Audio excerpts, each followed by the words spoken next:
কেমন আছেন সবাই? আরও একটা নতুন মুভির এক্সপ্লেনেশন নিয়ে চলে আসলাম। আজ যে মুভিটা এক্সপ্লেন করতে যাচ্ছি, প্রথম দিকটা একটু অন্যরকম হলেও মুভির গল্পটা আশা করি আপনাদের ভালো লাগবে। তো আজ এক্সপ্লেন করতে যাচ্ছি তেলুগু ভাষায় সদ্য মুক্তি পাওয়া সাসপেন্স, থ্রিলার আর টুইস্টে ভরপুর মুভি ত্রিকালা। তো hi guys, welcome to my channel ফিল্মের গল্প। এমন নতুন আর অসাধারণ সব মুভি আর ওয়েব সিরিজের এক্সপ্লেনেশন বাংলায় দেখতে চাইলে চ্যানেলটিকে সাবস্ক্রাইব করে রাখতে পারেন। তো মুভির শুরুতেই সনাতন ধর্মের একটা কথা দিয়ে শুরু হয়, যেখানে বলা হয় যদি আপনি এই জন্মে ভালো কাজ করেন তাহলে পরবর্তী জন্মেও আপনি ভালো ফল ভোগ করবেন, আর যদি আপনি এই জন্মে খারাপ কাজ আর পাপ করেন তাহলে সেটার ফল আপনাকে পরবর্তী জন্ম পর্যন্ত ভোগ করতে হবে। এরপরেই ছোট্ট একটি মেয়েকে দেখানো হয় যে রাগের বশে একটা গরুকে মারধর করছিল। তখনই তার দাদি ছোট্ট মেয়েটিকে ডেকে নেয় আর বলে এভাবে প্রাণীদের উপরে কখনোই টর্চার করতে নেই, বিশেষ করে গরুর উপরে, কারণ এদের আমরা গোমাতা হিসেবে মানি। তখনই ছোট্ট মেয়েটি জিজ্ঞেস করে কেন, কি হয়েছে? তখনই মেয়েটির দাদি আগের একটি ঘটনা বলতে শুরু করে। সেই দাদি বলতে থাকে এই বাড়িতে অনেক বছর আগে এক দম্পতি থাকতো যাদের নতুন বিয়ে হয়েছিল, কিন্তু বিয়ের কয়েক বছর পরেই তারা বুঝতে পারে যে তাদের সন্তান হচ্ছে না, আর এতে তারা চিন্তায় পড়ে যায়। অন্যদিকে এই বাড়ির যে গৃহবধূ ছিল সে কাট্টেরি নামের এক দেবীর পুজো করত, আর সেখানে সেই সন্তান চেয়ে বারবার পুজো করতে থাকে। আর এভাবে বেশ কিছুদিন পূজা করার পরে সেই দেবীর কাছ থেকে সে সংকেত পায় যে খুব তাড়াতাড়ি সে গর্ভবতী হবে। কিন্তু অন্যদিকে সেই মেয়েটির স্বামী অন্য একটি লোকের খপ্পরে পড়ে, যে তাকে বলে যে একটি গরু যদি বলিদান দেওয়া হয় তাহলে তার স্ত্রীরই গর্ভবতী হবে। আর সেই লোকটাও লোভে পড়ে তার বাড়িতে থাকে একটি গরুকে সেখানেই বলিদান দিয়ে ফেলে। সেই মহিলাটি জানতে পারে এটা, কিন্তু ছুটে এসেও সে তার স্বামীকে আর আটকাতে পারে না। তার চোখের সামনেই সেই গরুটি বলিদান হয়ে যায়। এর 1 বছর পরেই সেই মহিলার গর্ভে একটি পুত্র সন্তান জন্ম নেয়। কিন্তু লোকটা যখনই বাচ্চাটিকে কোলে নেয় তখন তার চোখ পায়ের দিকে পড়ে আর দেখতে পায় ছেলেটি আসলে বিকলাঙ্গ হয়েছে, সে কখনো হাঁটতে পারবে না। আর এটা থেকে সেই লোকটা বুঝে যায় সেই যে গরুটিকে বলিদান দিয়েছিল হয়তোবা সেটারই অভিশাপ এই বাচ্চাটির উপরে লেগেছে।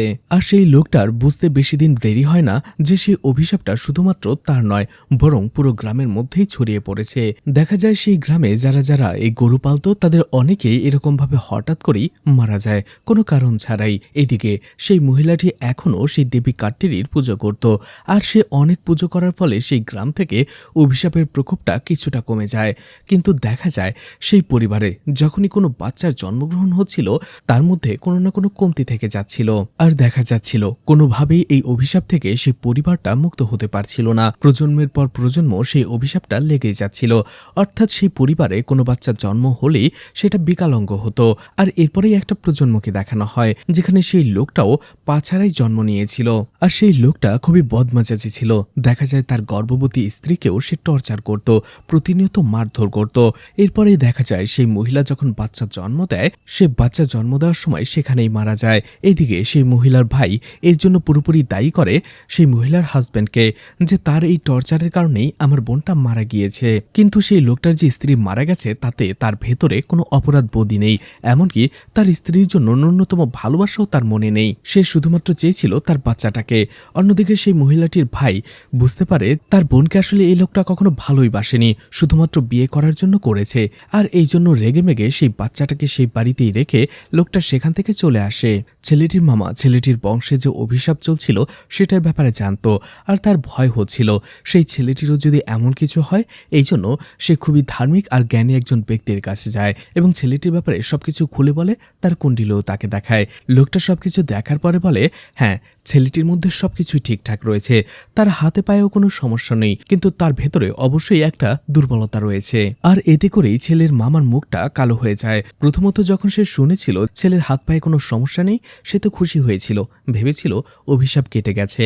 কিন্তু যখনই দুর্বলতার কথা শুনতে পায় তার মনটা আবারও খারাপ হয়ে যায়। সেই লোকটা বলে এই বাচ্চাটা আসলে সূর্যের আলো সহ্য করতে পারবে না, সে যদি সূর্যের আলোর সংস্পর্শে আসে তার মৃত্যু পর্যন্ত হতে পারে। আর এটা শুনেই ছেলেটির মামার মনটা একেবারেই খারাপ হয়ে যায় আর বুঝতে পারে সেই অভিশাপটা এখনো যায়নি।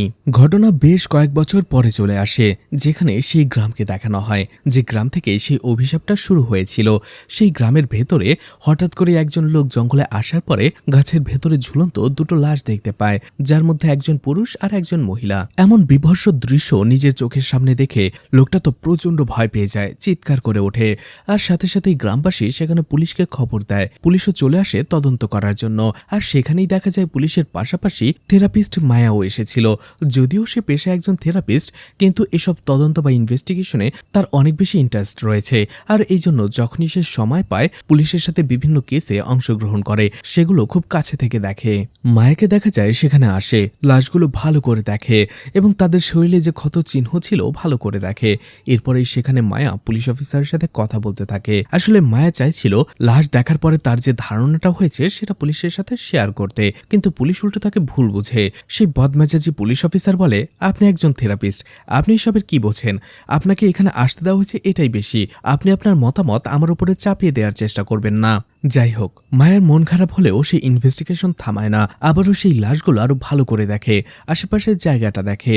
আর ঠিক তখনই পাশে সে একটা মুখোশ পরে থাকতে দেখে। আর এই মুখোশটা হাতে নিতেই মায়ের চেহারার রং বদলে যায়, কারণ সে অবাক হয়ে গিয়েছিল। সেটা কেন একটু পরেই জানা যাবে। ঘটনা আবারও চলে যায় ফ্ল্যাশব্যাকে, যেখানে রাতের বেলা একটা লোক রেডিও শুনতে শুনতে সাইকেল দিয়ে কোথাও যাচ্ছিল, কিন্তু হঠাৎ করেই সে পেছনে কিছু একটা শব্দ শুনতে পায়। পেছনে তাকাতেই তো সে ভয়ে শিউরে ওঠে, কারণ বেশ কয়েকজন লোক তার দিকে তেড়ে আসছিল তাকে মেরে ফেলার জন্য। এটা দেখে লোকটা জানপ্রাণ নিয়ে পালাতে শুরু করে, কিন্তু সেই লোকগুলো তাকে ধরে ফেলে, উঠিয়ে নিয়ে আসে। আর এতে লোকটা প্রচণ্ড ভয় পেয়ে যায়। আর ঠিক তখনই দেখা যায় সেই লোকগুলো আর কেউ নয়, সেই বৃদ্ধ লোকটারই ছেলে এবং তাদের বন্ধু। আসলে আজকে এই বৃদ্ধ লোকটার জন্মদিন, তাই বৃদ্ধ লোকটার ছেলে প্ল্যান করে তাকে সারপ্রাইজ দেওয়ার জন্যই এমন একটা ঘটনা ঘটিয়েছে। বৃদ্ধ লোকটা তো ভয় প্রায় হার্ট অ্যাটাকই করে ফেলেছিল। সেখানে তারা কেক কাটে, আর বৃদ্ধ লোকটার ছেলে তাকে জন্মদিনের উপহার হিসেবে একটি মোবাইল ফোন গিফট করে। বৃদ্ধ লোকটা যখন সেই মোবাইল ফোনে নতুন একটা সিম কার্ড ঢোকায়, সিম লাগানোর একদিন পরে থেকে সেই বৃদ্ধ লোকটার কাছে একটা লোকের ফোন আসে। ফোনটা রিসিভ করতেই সেই লোকটা নিধি নামের একটি মেয়ের ব্যাপারে জিজ্ঞেস করে। সেই বৃদ্ধ লোকটা বলে, এই নামের তো আমি কাউকে চিনি না। তখনই অপর পাশ থেকে সেই লোকটা নিধি নামের সেই মেয়েটার ব্যাপারে প্রচন্ড বাজে বাজে কথা বলতে থাকে, গালাগালি করতে থাকে। বৃদ্ধ লোকটা তার ছেলে শিবাকে ফোনটা দেয় আর বলে, দেখো তো এই লোকটা কি সব আজে বাজে বলছে। শিবা যখন এই ফোনটা ধরে সে সব কথা শোনার পরে বলে, এটা নিধির নাম্বার নয়, আপনি রং নাম্বারে কল করেছেন। কিন্তু সেই লোকটা তারপরেও নিধি নামের সেই মেয়েটির ব্যাপারে নিধির নামে প্রচন্ড বাজে বিশ্রী কথা বলতে শুরু করে। শিবা সেই লোকটাকে কলে রেখেই তার বাবাকে বলে, তুমি ভেতরে যাও, আমি বিষয়টা দেখছি। এরপরে শিবা সেই লোকটাকে প্রচন্ড বাজেভাবে গালাগালি করে। সেই লোকটাও একই রকম কাজ করে, আর এতে করেই দুজনের মধ্যে ঝামেলা হয়ে যায়। শিবা রেগে গিয়ে ভাবে এই লোকটার সাথে সে দেখা করবে এবং তারপরে তাকে মজা দেখাবে। এদিকে সেই অভিশপ্ত গ্রামে প্রত্যেক বছরই কিছু না কিছু অলৌকিক অদ্ভুত ঘটনা ঘটত, আর সেই গ্রামবাসীও জানতো সেটা সেই অভিশাপের কারণে। কিন্তু রিসেন্টলি সেই ঘটনার সংখ্যা বেড়ে গিয়েছে, এতে গ্রামবাসী প্রচন্ড ভয় পেয়ে যায়। সেই গ্রামের মহিলারা সেই দেবীর আরো বেশি প্রার্থনা করতে থাকে। সেখানে তারা ধাগা বাঁধতে থাকে। দেখা যায় সেই গ্রামের একটি মেয়ে যখন ধাগা বাঁধে সেটা নিচে পড়ে যায়। এটা যখন সেখানকার পূজারী দেখে, সে সাথে সাথেই বলে দেয় যে এটা একটা অশুভ লক্ষণ। ঠিক তখনই দেখা যায় একটি মেয়ের ভেতরে দেবী ভর করে, আর সে গ্রামবাসীকে সাবধান করে দেয় যে খুবই বাজে ঘটনা ঘটতে যাচ্ছে এই গ্রামে, তোমাদের সাবধানে থাকতে হবে। অন্যদিকে দেখা যায় একজন গুরু ধ্যানের মাধ্যমে এই আসন্ন বিপদের কথা জানতে পারে এবং সে তার শিষ্যকে বলে, এই বিপদ ঠেকানোর জন্য একমাত্র উপায় হচ্ছে ত্রিকালাকে ফিরিয়ে নিয়ে আসা। কিন্তু ত্রিকালা সবার শরীরে আসবে না, এমন একজনের শরীরে আসবে যাকে সে নিজে পছন্দ করে। সেই শিষ্য জিজ্ঞেস করে, আমরা সেই বডি অর্থাৎ সেই মানুষটাকে কিভাবে খুঁজে পাবো? গুরু বলে, তোমাদের খুঁজতে হবে না, সময় এলে ত্রিকালা নিজেই সেই শরীর অর্থাৎ সেই মানুষটাকে খুঁজে নেবে। এদিকে সেই অভিশপ্ত গ্রামের সেই পূজারীকে দেখানো হয়, যে বুঝতে পেরেছিল যে গ্রামে কিছু একটা ভয়ানক কিছু হতে যাচ্ছে। আর ঠিক তখনই সে কোনো একটা অদৃশ্য শক্তি ফিল করে, আর দেখা যায় সেই অদৃশ্য শক্তিটা সেই পূজারীকে সেখানেই মেরে ফেলে। সেখানে থাকা অন্য একজন বয়স্ক লোক যখন এটা জানতে পারে, সে পুরো গ্রামবাসীকে খবর দেয়। গ্রামবাসীরা এটা জেনে পুরোপুরি অবাক হয়ে যায় আর বুঝতে পারে পূজারী যেটা বলেছিল সেটা ঠিক হতে যাচ্ছে। সে একটা অশুভ সংকেতের ভয় পেয়েছিল, আর সেই অশুভ শক্তিটা পূজারীজিকেই প্রথমে মেরে ফেলল। গ্রামবাসীর মধ্যে আতঙ্ক ছড়িয়ে পড়ে। এরপরই দেখা যায় সেই গ্রামে একের পর এক মানুষ মরতে শুরু করে, বিশেষ করে যারা সেই দেবীর পুজো করে ধাগা বেঁধেছিল। আর সেই ধাগা বাঁধার সাথে সাথে যারা মানত করেছিল তারাই মারা যাচ্ছে একের পর এক। গ্রামবাসী যখন এটা বুঝতে পারে তখন তারা বুঝে যায় পুরনো সেই অভিশাপটা পুরোপুরি আবারও ফিরে এসেছে এই গ্রামে। এরপরে গ্রামের দুইজন প্রভাবশালী লোক সম্পদ এবং মারানকে দেখানো হয়, যাদের কাছে গ্রামবাসী এসেছিল এই বিপদ থেকে কিভাবে রক্ষা পাওয়া যাবে সেটার জন্য। তারা বলে, এই গ্রাম অভিশপ্ত, এর থেকে বাঁচার কোনো উপায় নেই, তাই নিজেদের জীবন বাঁচাতে চাইলে এই গ্রাম ছেড়ে চলে যেতে হবে। গ্রামবাসীরাও ভাবে, হ্যাঁ তারা ঠিকই বলেছে, এই গ্রাম ছেড়ে না গেলে তারা বাঁচতে পারবে না। এদিকে শিবা, যার সাথে মোবাইলে তার ঝগড়া হয়েছিল, অর্থাৎ যে লোকটা নিধি নামে বাজে বাজে কথা বলছিল, তার সাথে দেখা করে। সেই লোকটাও শিবাকে মারার জন্য তার বেশ কয়েকজন বন্ধুবান্ধব নিয়ে এসেছিল। শিবাও সেখানে চলে যায়, তার প্রচন্ড রাগ ছিল, আর সেই রাগ থেকেই সেই লোকটাকে প্রচন্ড মারধর করে, আর সাথে থাকা তার বন্ধুদেরও। সেই লোকগুলো প্রচন্ড মারধর আর ধোলাই খাওয়ার পরে সেখান থেকে ভয়ে পালিয়ে চলে যায়। আর সেখানে দাঁড়িয়ে একটা মেয়েও এইগুলো দেখছিল। এদিকে বাসায় চলে আসে শিবা, আর সে ফ্রেশ হয়ে নিয়েছিল। ঠিক তখনই একটা নাম্বার থেকে কল আসে শিবার কাছে। এই নাম্বারটা ছিল নিধির নাম্বার। নিধি বলে শুধুমাত্র তার নামে বাজে কথা বলেছে, এই জন্য শিবা তাদেরকে মারধর করেছে। এই জন্য শিবাকে অনেক অনেক ধন্যবাদ। শিবা ফর্মালি ওয়েলকাম জানিয়ে ফোনটা রেখে দেয়, কিন্তু দেখা যায় সেই নিধি একবার দুইবার নয়, বারবার তাকে কল করছিল, আর কল করে বারবারই তাকে ধন্যবাদ জানাতে থাকে। যেন মনে হচ্ছিল শিবাকে নিধি ভালোবেসে ফেলেছে। এদিকে শিবা এতে একটু বিরক্তই হচ্ছিল যে বারবার ফোন করে একই কথা বলার কি দরকার। শিবা নিধির উপরে বিরক্ত না হয়ে তাকে খুব ভদ্রভাবে বারবার বলে যে এভাবে বারবার ফোন করে তাকে একই কথা বলার কোনো দরকার নেই, সে বুঝতে পেরেছে। এদিকে দেখা যায় কয়েকদিন পরে থেকেই খুব অদ্ভুত একটা সমস্যা শুরু হতে থাকে শিবার জীবনে। আসলে শিবা তার এক বন্ধুর সাথে তার লাইভ লোকেশন শেয়ার করেছিল, কিন্তু দেখা যায় প্রত্যেকবার তার লাইভ লোকেশন একই জায়গায় দেখাচ্ছিল। শিবা যেখানেই থাকুক না কেন আর তার মোবাইলটা যেখানেই থাকুক না কেন, লাইভ লোকেশন একটা জায়গায় দেখায়। এমনকি শিবা অ্যাপ ম্যাপ সবকিছু চেঞ্জ করে দেখেছে, তারপরে লোকেশন একই জায়গায় দেখায়। এটা নিয়ে শিবা টেনশনে ছিল। এরপরে দেখা যায় নিধি আবারও তাকে কল করে, কিন্তু শিবা এবার আর তার ফোনটা ধরতে পারে না, কারণ সেই ফোনের রিংটোন শুনতেই তার কান প্রচন্ড ব্যথা হতে থাকে, তার কান দিয়ে রক্ত পড়তে শুরু করে। শিবা এই বিষয়টা নিজের সমস্যা ভেবে এড়িয়ে যায়। এদিকে শিবার পেশা ছিল ইভেন্ট ডেকোরেশনের। ঠিক তখনই সে একটা অর্ডার পায়, একটা গ্রামে যেতে হবে যেখানে তার থাকা খাওয়ার ব্যবস্থা করে দেবে সেই লোকটা, আর অফারটাও ভালো। শিবার সাথে সাথে রাজি হয়ে যায়। ঠিক তখনই সে খেয়াল করে লোকটা যে গ্রামের কথা বলেছে তার লাইভ লোকেশনটাও সেই গ্রামেই এতদিন ধরে দেখাচ্ছিল। আর এটা থেকে শিবা নিশ্চিত হয়ে যায় নিধি, লাইভ লোকেশন এবং শিবা এই তিনটার মধ্যে কোনো না কোনো কানেকশন তো রয়েছেই। শিবাও সেই গ্রামে যাওয়ার প্রিপারেশন নেয়। এদিকে সেই গুরুর শিষ্যকে দেখানো হয়, যাকে দায়িত্ব দেওয়া হয়েছিল যার শরীরে ত্রিকালা আসবে তাকে জাগ্রত করার জন্য, এবং তাকে কিছু রিচুয়াল করতে বলা হয়েছিল। এই জন্য সেই শিষ্য বিভিন্ন সমাধিস্থলে যেয়ে পুজো করতে থাকে। আর ঠিক তখনই তার সামনে একটা কাগজ চলে আসে, আর সেই কাগজটা তাকে একটা দিক নির্দেশনা দেয় এবং সে সেদিকেই যেতে থাকে। তখনই সেই লোকটার তার গুরুর কথা মনে পড়ে, যে তাকে বলেছিল যার শরীরে ত্রিকালা যাবে ত্রিকালা তাকে নিজেই খুঁজে নেবে। এই জন্য সেই লোকটা তার গুরুর সব কথা মেনে চলে এবং সেখানে রিচুয়াল করতে থাকে। আর ঠিক তখনই সেখানে প্রচন্ড বাতাস শুরু হয়। সেই শিষ্য বুঝতে পারে সেখানে কোনো ভয়ানক প্রচন্ড শক্তিশালী কিছু একটা এসেছে, আর যার ফলে চারপাশে দাও দাও করে আগুন জ্বলতে শুরু করে। এরপরে কয়েকজন লোককে একটা বাড়িতে মদ খেতে দেখা যায় আর আড্ডা দিতে দেখা যায়। ঠিক তখনই সেখানে একজন ভয়ঙ্কর লোক আসে, যে লোকটা একে একে সবাইকে সেখানে মারতে শুরু করে। এই লোকটাকে আর তাদেরকে কেনই বা মারছে সেটা আমরা পরে জানতে পারবো।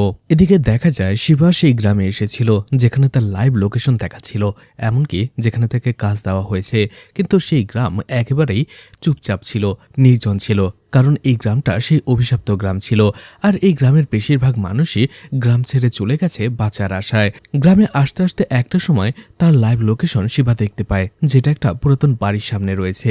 শিবা দেখতে পায় সেই বাড়ির গেটের সামনে লাগানো রয়েছে এই বাড়িতে প্রবেশ নিষেধ, কিন্তু তাকে যে কাজটা দিয়েছে সেই লোকটা এই বাড়ির ঠিকানা দিয়েছে যে এখানেই তার থাকা খাওয়ার ব্যবস্থা করা হয়েছে।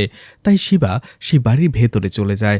বাড়ির বাইরেটা একেবারে পুরাতন মনে হলেও ভেতরটা গোছানো গাছানো, তার থাকার ব্যবস্থা করা হয়েছে, এমনকি ফ্রিজে তার জন্য খাবারও রাখা হয়েছে।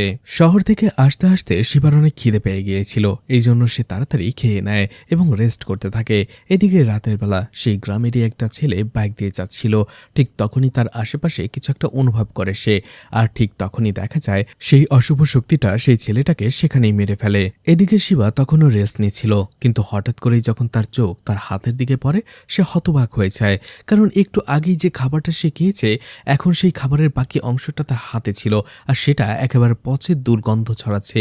এটা দেখে সে প্রচন্ড ভয় পেয়ে যায় এবং বাড়ির আশপাশটা দেখে আরো বেশি অবাক হয়, কারণ পুরো বাড়িটাই অগোছালো ছিল। এটা অনেক বছর ধরে পরিত্যক্ত হয়ে রয়েছে।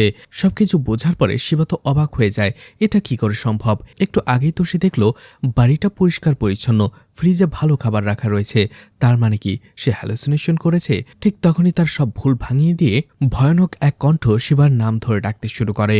আর সেই চিৎকার শুনে সে প্রচন্ড ভয়ে সেখানেই অজ্ঞান হয়ে যায়।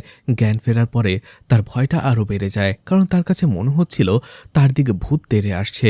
আর ঠিক তখনই সে কয়েকজন লোককে সেখানে দেখতে পায়, আর সেই লোকগুলো শিবাকে দেখে হাসতে থাকে। এরপরে সেই লোকগুলোর কাছ থেকে শিবা জানতে পারে আসলে এখানে তারা একটা হরর শর্ট ফিল্ম শুট করার জন্য এসেছিল। এই জন্যই তাদের কিছু লোক সেখানে কস্টিউম পরে ভূত সেজেছিল, কিন্তু তারই মধ্যে শিবা ঢুকে গেছে, আর যার ফলে শিবা তাদের শুটিং এর একটা অংশ হয়ে গেছে।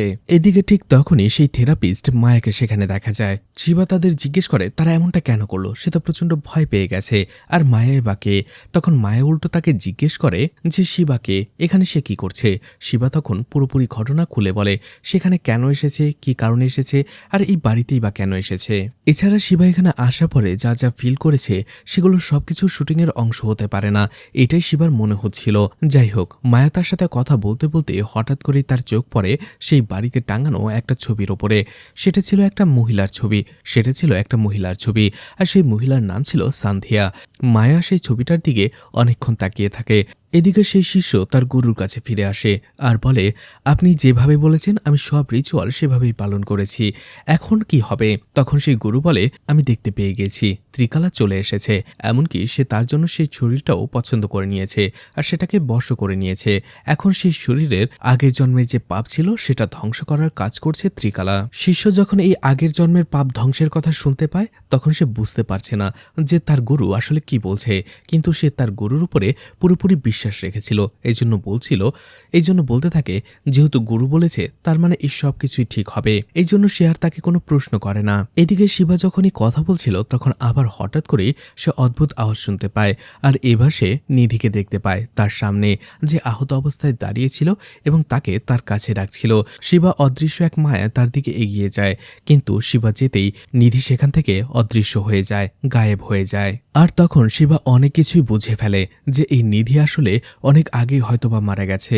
শিবাকে এখানে নিয়ে আসা, তার কাছে বারবার নিধির কল আসা, এই সবকিছুই কোনো একটা ঘটনার সূত্রপাত হতে পারে। শিবা চিৎকার করতে থাকে।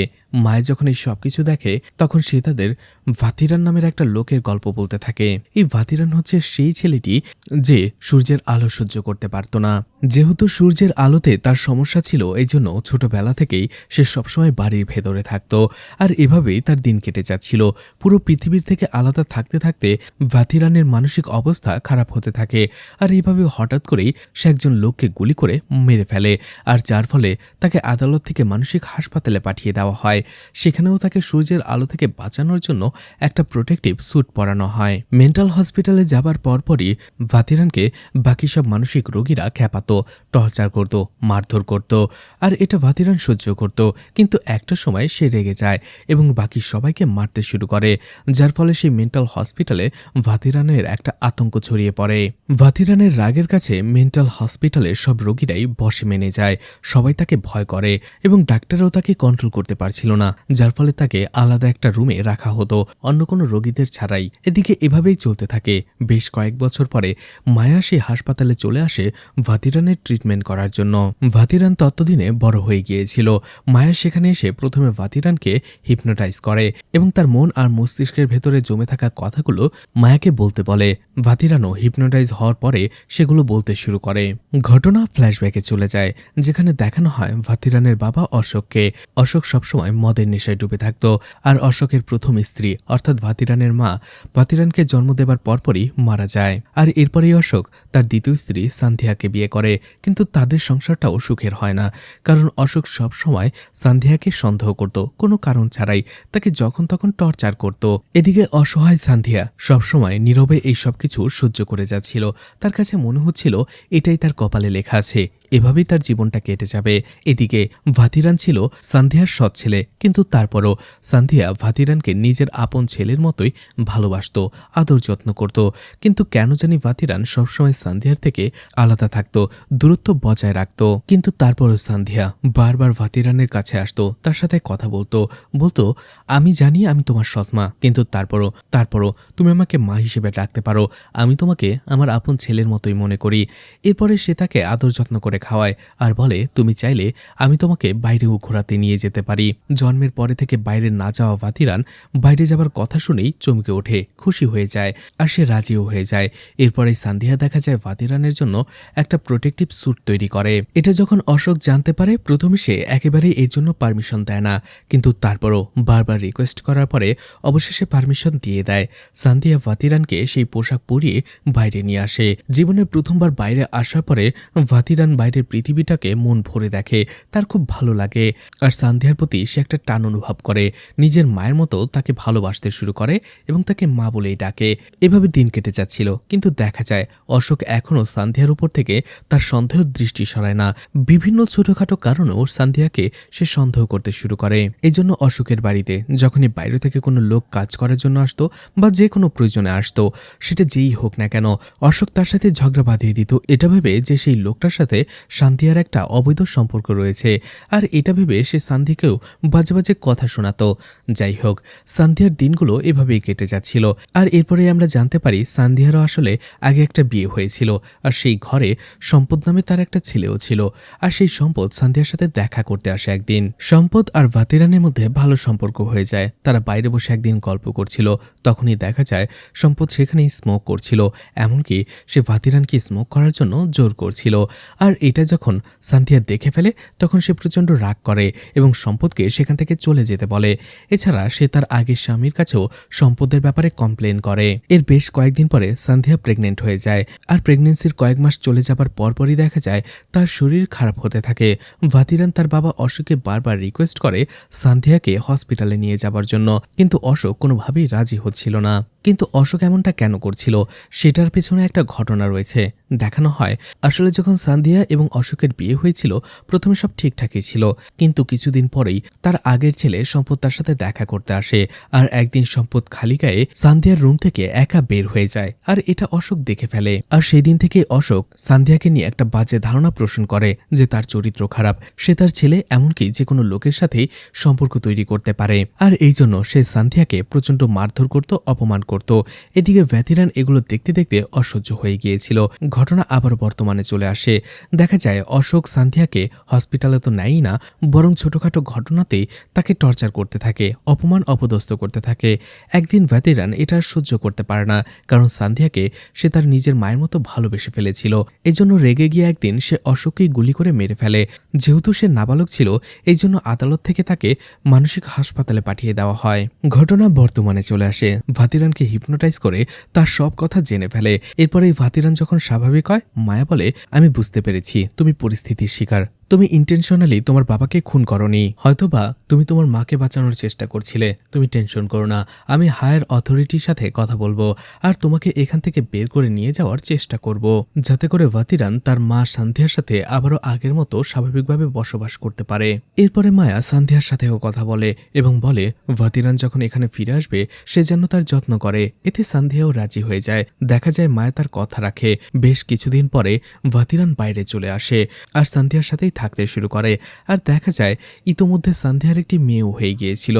আর ভাতিরানের এই সৎবোনের নাম ছিল নিধি। দেখা যায় থাকার বেশ কয়েকদিন পরে নিধিকে ভাতিরান কলেজে ছেড়ে দিয়ে আসতে যায়, কিন্তু ভাতিরানের এরকম আজব কস্টিউম দেখে নিধির বাকি কলেজ ফ্রেন্ডগুলো তাকে নিয়ে মজা করতে থাকে, তার সাথে ছবি তুলতে থাকে। এদিকে দেখা যায় ভাতিরান যখন গাড়ি নিয়ে যাচ্ছিল হঠাৎ করে তার গাড়িতে হালকা করে ভুলে ধাক্কা লেগে যায় পুলিশ অফিসার শঙ্করের সাথে। আর এতেই পুলিশ অফিসার শঙ্কর প্রচণ্ড রেগে যায়।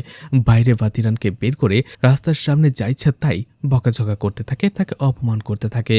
ভাতিরানও নিজের রাগ আর কন্ট্রোল করতে পারে না, সেও শঙ্করকে সেখানে মারধর করে। শঙ্কর এতে প্রচণ্ড রেগে যায় আর ভাতিরানকে থানায় ধরে নিয়ে যায়। এদিকে মায়া, সান্ধিয়া এবং নিধি তারা ভাবতে থাকে এমন একটা পরিস্থিতি হবে তারা কখনো ভাবতেই পারেনি। আসলে তারা ভেবেছিল ভাতিরান হয়তোবা নিজের রাগকে কন্ট্রোল করতে পারে, কিন্তু সেটা আর হয়নি। মায়া তখন তাদের বোঝায় ভাতিরানকে ভালোবাসা, মায়া, টেক কেয়ারের মাধ্যমে মাধ্যমেই তাকে স্বাভাবিক করে তোলা সম্ভব। সে নিজের রাগকে কন্ট্রোল করতে শিখবে। ঘটনা বর্তমানে চলে আসে। মায়া এতক্ষণ শিবা এবং সেখানে থাকা বাকি লোকদের এই সবকিছু বলছিল ভাতিরানের ব্যাপারে। এদিকে সবকিছু শোনার পরে শিবা নিধির ব্যাপারে বলে এই নিধির সাথে তো তার ফোনে কথা হয়েছে। নিধি তাকে অনেকবার কল করেছে, সে তাকে বারবার ফোন করত, কিন্তু শিবাই তাকে ইগনোর করেছিল। আর সেখানেই শিবার কথা থেকে আমরা জানতে পারি যে নিধি আর শিবা আসলে ধীরে ধীরে কথা বলতে শুরু করেছিল। তাদের মধ্যে বন্ধুত্ব আর একটা সময় ভালোবাসার সম্পর্ক তৈরি হয়। নিধি তার গ্রামের ব্যাপারে বলেছিল, আর তারা দুজনেই ডিসাইড করেছিল এই গ্রামেই তারা একসাথে দেখা করবে এবং ভবিষ্যতে এখানেই তারা বিয়ে করবে। কিন্তু একটা সমস্যা ছিল, যখনই শিবার কাছে নিধির কল আসতো সে অদ্ভুত এক আওয়াজ শুনতে পেত, আর সেখান থেকে অদ্ভুত এক ফ্রিকোয়েন্সি বের হয়ে আসতো, যেটা শিবার অসহ্য লাগতো। এমনকি মাঝে মাঝে তার কান দিয়ে রক্ত বের হতো। এছাড়া এই গ্রামে সে কাজ পেয়েছিল। এই সবকিছু মিলিয়ে শিবা এই গ্রামে চলে এসেছিল নিধির খোঁজ নেয়ার জন্য। এদিকে ঠিক ওই সময়টাতে সেই গ্রামের যে প্রভাবশালী দুইজন লোকের মধ্যে একজন ছিল মারান, সে সেখানে চলে আসে। মারান যখন সবকিছু জানতে পারে তখন সে ভয় পেয়ে যায়। এদিকে শিবা বলেছিল এই গ্রামে তাকে কাজের জন্য আসতে বলা হয়েছে। মারান যখন সবকিছু দেখে ভয় পেয়ে যায়, একটা সময় নিজেই স্বীকার করে নেয় হ্যাঁ, সেই শিবাকে কাজের নাম করে এই গ্রামে আসতে বলেছে। সবাই জিজ্ঞেস করে কেন, তখনই মারান আগের একটা ঘটনা বলে। ঘটনা ফ্ল্যাশব্যাকে চলে যায়, যেখানে মারান সান্ধিয়াকে বেশ কিছু টাকা ধার দিয়েছিল, আর সেই ধারের টাকা ফেরত নেবার জন্য বারবার মারান সান্ধিয়ার বাসায় আসতো, আর সেই টাকা দেবার পরিবর্তে তাকে বাজে অফার করত। এমনকি সে সান্ধিয়াকে বাজেভাবে মাঝে মধ্যে স্পর্শও করত তার অনুমতি ছাড়াই। একদিন ভাতিরান সেখানে চলে আসে আর এটা দেখে ফেলে যে মারান তার মায়ের সাথে এমন বাজে ব্যবহার করছে, আর এতে সে প্রচন্ড রেগে যায়। মারান তখন তাকে একটা ডেট দিয়ে দেয় আর বলে এই ডেটের মধ্যে যদি তাদের টাকা ফেরত না দেওয়া হয় তাহলে সান্ধিয়াকে তার সাথে থাকতে হবে, তার সাথে ঘনিষ্ঠ হতে হবে, আর এটাই তার সিদ্ধান্ত। আর তখনই সেখানে সম্পদ চলে আসে, যে সান্ধিয়ার আগের ঘরের ছেলে, আর সে সবকিছু শোনার পরে মারানের কাছ থেকে যে টাকা ধার নেওয়া হয়েছিল সেটা পরিশোধ করে দেয়। এতে সান্ধিয়া এবং ভাতিরান দুজনেই খুব খুশি হয়ে যায়। আর তখনই আমরা ছোট্ট একটা ফ্ল্যাশব্যাক দেখতে পাই। সম্পদের কথা তো আপনাদের নিশ্চয়ই মনে আছে যে ভাতিরানকে সিগারেট খাওয়ানোর চেষ্টা করেছিল, কিন্তু তার মা তাকে কমপ্লেন করেছিল, আর এতে করে সম্পদের বাবা তাকে অপমান করেছিল, মারধর করেছিল। এছাড়া এর আগে আরো কয়েকটা ঘটনা থেকেই সম্পদ তার মা সান্ধিয়াকে অনেক বেশি ঘৃণা করত, আর এই জন্য সান্ধিয়া যাতে তার নতুন সংসারে অশোকের সাথে সুখে থাকতে না পারে, তাই সে একদিন ইচ্ছে করেই অশোকের সামনে সান্ধিয়ার রুম থেকে খালি গায়ে দৌড়ে বের হয়ে যায়, যাতে করে অশোক মনে করে যে সান্ধিয়ার সাথে তার একটা অবৈধ সম্পর্ক রয়েছে। আর অশোকও সেটাই করে, সে শুধু তাকে টর্চারি করত আর ঘৃণা করত, আর এভাবেই তাদের সংসারটা নরকে পরিণত হয়। অন্যদিকে সম্পদ সবসময় ভাতিরান এবং তার মায়ের উপরে নজর রাখত। আসলে ভাতিরান এবং সান্ধিয়ার সম্পত্তির উপরে তার নজর ছিল, সেগুলো সে হাতিয়ে নিতে চাইতো। এরপরেই ধীরে ধীরে আরো বড় প্ল্যান করতে থাকে, আর দেখা যায় এই সম্পদ তার প্ল্যানে মারানকেও সামিল করে নেয়। আর এই গ্রামে যেসব ঘটনাগুলো ঘটেছিল তার মধ্যে বেশিরভাগ ঘটনাই ছিল সম্পদ এবং মারানের। তারা আসলে গ্রামবাসীকে ভয় দেখাতে চেয়েছিল সেই অভিশাপের নাম করে, যাতে করে এই গ্রাম থেকে মানুষ পালিয়ে চলে যায়, আর এই গ্রামের যেসব সম্পদ রয়েছে সেগুলো তারা দখল করতে পারে। এরপরই তারা ভাতিরানকে টার্গেট করে। মারান ভাতিরানকে ফোন দিয়ে তার কানে বিষ ঢালতে শুরু করে যে তোমার সৎ ভাই সম্পদ এতদিন কোথায় ছিল, হুট করে আসলো, তোমার মাকে এতগুলো টাকা দিয়ে দিল, এটা কি স্বাভাবিক কিছু? তোমার কি একটু সন্দেহ হয় না? ভাতিরান বলে কেন, কি হবে? মারান বলে আমার তো মনে হয় তোমার মায়ের সাথে সম্পদের একটা অবৈধ সম্পর্ক রয়েছে। কিন্তু ভাতিরান প্রচন্ড রেগে যায় আর কোনোভাবেই এটা বিশ্বাস করে না। কিন্তু এরপরে থেকে বেশ কয়েকবার সম্পদ সান্ধিয়াকে টাকা দিচ্ছিল, আর এটা ভাতিরান দেখে ফেলে। আর তখন ভাতিরানের মনের ভেতরেও সন্দেহ জেগে ওঠে। আর তখনই তার বাবার কথাগুলো মনে হতে থাকে, যে তার মাকে বারবার চরিত্রহীন বলতো। ভাতিরানোর মনে হতে থাকে যে সান্ধিয়া আসলে হয়তোবা সত্যি চরিত্রহীন, সম্পদের সাথে তার অবৈধ নিকৃষ্ট একটা সম্পর্ক রয়েছে। ভাতিরান ধীরে ধীরে আফসোস করতে থাকে যে তার এই চরিত্রহীন সৎ মায়ের জন্য সে তার বাবাকে খুন করে ফেলেছে, আর এভাবেই সে মানসিক অশান্তিতে ভোগে। একদিন দেখা যায় সে নিধিকে কলেজ থেকে আনতে যাচ্ছিল, তখন নিধির পরিবর্তে তার দুইজন বন্ধু তার গাড়িতে উঠে বসে, আর তারা তখন মদের নেশায় ডুবেছিল। কিন্তু আসার সময় তারা দুজনেই ভাতিরানকে নিয়ে প্রচন্ড বাজেভাবে মজা করতে থাকে, তাকে ট্রল করতে শুরু করে।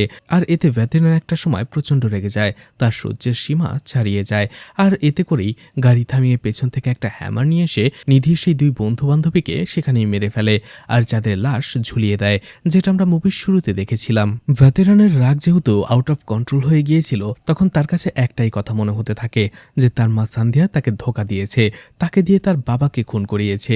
আর এই জন্য বাড়িতে এসে সে সরাসরি তার মুখোমুখি হয়, তাকে তাকে একবার জিজ্ঞেস পর্যন্ত করে না, বরং সান্ধিয়াকে সেখানেই শ্বাসরোধ করে মেরে ফেলে। কিছুক্ষণ পরেই নিধি সেখানে চলে আসে। এমন দৃশ্য দেখে সে তো হতবাক হয়ে যায়, তার পায়ের নিচ থেকে মাটি সরে যায়। তখন ভ্যাতিরান নিধিকে সবকিছু খুলে বলে যে তার মা সান্ধিয়া তাকে কিভাবে ধোঁকা দিয়েছে, তার বাবাকে সে কিভাবে ভুল বুঝে খুন করে ফেলেছে। তখন নিধি তার ভুল ভাঙায়, বলে সান্ধিয়া যদিও তোমার সৎমা, কিন্তু সে আমার থেকে তোমাকে বেশি ভালোবাসতো। সে সবসময় নিজের ছেলের মতোই তোমাকে ভালোবেসে এসেছে, সে কখনোই এমনটা করতে পারে না। আর সম্পদের ব্যাপারে তুমি যেটা বলছো সেটা একেবারেই তোমার ভুল ধারণা। কিন্তু ভ্যাতিরান কোনোভাবে বিশ্বাস করে না, আর এতে করে নিধির সাথে তার একটা ঝগড়া বেঁধে যায়। ভ্যাতিরান একটা সময় নিধিকেও মারতে শুরু করে, নিধিও আহত হয়ে যায়। সে বুঝতে পারে ভ্যাতিরান পাগল হয়ে গেছে, তাকে মেরে ফেলবে। আর এই জন্য বাধ্য হয়ে নিজেকে বাঁচানোর জন্যই নিধি সেই বন্দুকটা হাতে তুলে নেয়, যেটা দিয়ে ভ্যাতিরান একটা সময় তার বাবাকে খুন করেছিল। আর সেটা দিয়ে সে ভ্যাতিরানকে গুলি করে বসে, আর ভ্যাতিরান সেখানেই মারা যায়। তখনই মারান এবং তার লোকেরা সেখানে আসে। সবকিছু দেখার পরে মারান কল করে সম্পদকে আর বলে, তোমার প্ল্যান কাজে দিয়েছে, এখানে সবাই মারা গেছে, শুধু নিধি বাকি আছে, কি করব? সম্পদ অর্ডার দেয় নিধিকেও মেরে ফেলার জন্য। মারান এবং তার লোকেরা নিধিকে সেখানেই মেরে ফেলে, আর একটা সময় 3টা লাশকেই মাটি চাপা দিয়ে দেয়। আর এরপরে থেকে সেই গ্রামে নকল ভূতের কাণ্ড আরও বাড়াতে থাকে, যাতে করে মানুষ মারা যায় এবং ভয় পেতে থাকে। আর এই মানুষগুলো সম্পদ এবং মারানি মারছিল, আর তাদের হয়ে একটি মেয়েও কাজ করছিল, যে ভূত সেজে সবাইকে ভয় দেখাচ্ছিল। অর্থাৎ গ্রামে যত মৃত্যু হচ্ছিল, সেই পূজারী যে মৃত্যু, এছাড়া বাকি সবকিছু, এমনকি পুলিশকে পর্যন্ত বোকা বানানো, এই সব কিছুর পেছনেই হাত ছিল মারান এবং সম্পদের। এদিকে ঘটনা একেবারে বর্তমানে চলে আসে। গুরুর সেই শিষ্য যে একটি কবর ঘুরে রিচুয়াল করেছিল এবং একটি বডিকে জাগিয়ে তুলেছিল, সেটা আর কারো নয়, এই ভাতিরানের ছিল। আর ত্রিকালা ভাতিরানের শরীরেই প্রবেশ করে, যার ফলে ভাতিরান আবারও জীবিত হয়ে যায়। তার ভেতরে অলৌকিক শক্তি চলে আসে। সে যখন পুনর্জীবিত হয় তখন তার অতীতের জীবনের সব স্মৃতি মনে ছিল, আর তাদের সংসার ধ্বংস করার পেছনে যে মারান আর সম্পদ ছিল সেটাও জেনে যায়।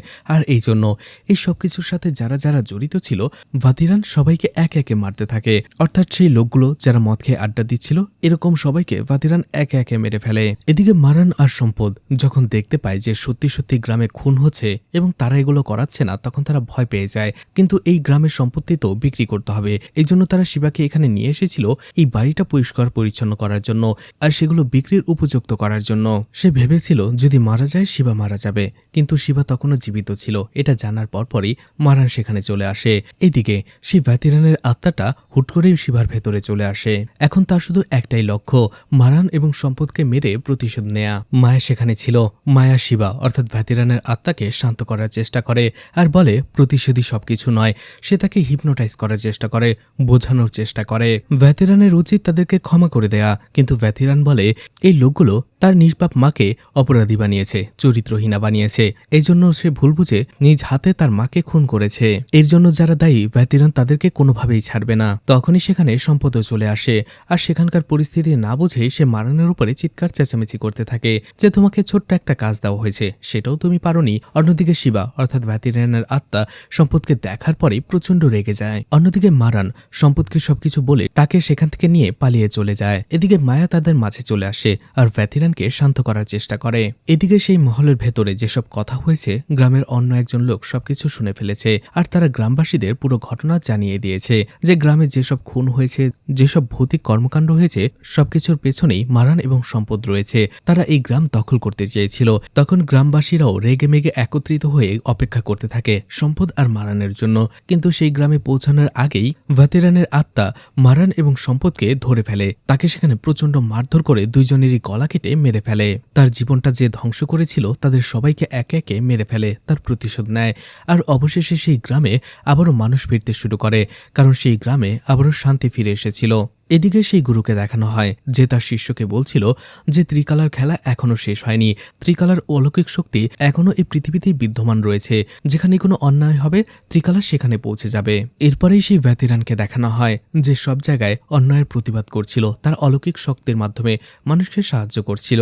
আর এরপরেই সেই ঘটনা একেবারে বর্তমানে চলে আসে, যেখানে সেই বৃদ্ধ মহিলা তার ছোট্ট নাতনিকে এই সবকিছু ঘটনা বলছিল। তারাও সেই গ্রামেই থাকতো। এরপরেই দুইজন দাদি আর নাতনি মন্দিরে চলে যায় ধাগা বাঁধার জন্য। আসলে সেই মন্দিরে অর্থাৎ ত্রিকালার মন্দিরে তারাই যেত যারা ত্রিকালার ঘটনা সত্যি মনে করত এবং ত্রিকালা তাদের মনের আশা পূরণ করত। আর এখানেই মুভিটা শেষ হয়ে যায়। আসলে মুভিটা অনেক বেশি পেঁচানো ছিল, এছাড়া সাবটাইটেলেরও একটু প্রবলেম ছিল, যার ফলে বোঝাতে আমার অনেক কষ্ট হয়েছে। আশা করি বোঝাতে পেরেছি। তো মুভিটা আপনাদের কাছে কেমন লেগেছে কমেন্ট করে জানাতে পারেন। আর মুভিটা ভালো লাগলে লাইক কমেন্ট শেয়ার করে পাশে থাকতে পারেন। তো আজকের মতো বিদায় নিচ্ছি। আবারও দেখা হবে নতুন কোনো মুভি বা ওয়েব সিরিজ নিয়ে। ততক্ষণ পর্যন্ত ভালো আর সুস্থ থাকবেন সবাই। আজকের মতো বিদায় নিচ্ছি। আল্লাহ হাফেজ।